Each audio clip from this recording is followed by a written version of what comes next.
శుక్లాం బరధరం అంటే ఎవరంటే శ్వేత వస్త్రాలు ధరించేవాడు అని. విష్ణు అంతటా నిండినవాడు అని. సర్వవ్యాపి.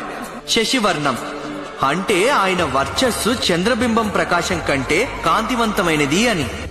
చతుర్భుజం అంటే 4 భుజాలున్నాయి అని. ప్రసన్నవదనం ఆయన మొహంలో దయ కరుణ ఉట్టిపడుతుంటాయి అని. ధ్యాయేత్ రండి వారిపైనే దృష్టి కేంద్రీకరిద్దాం.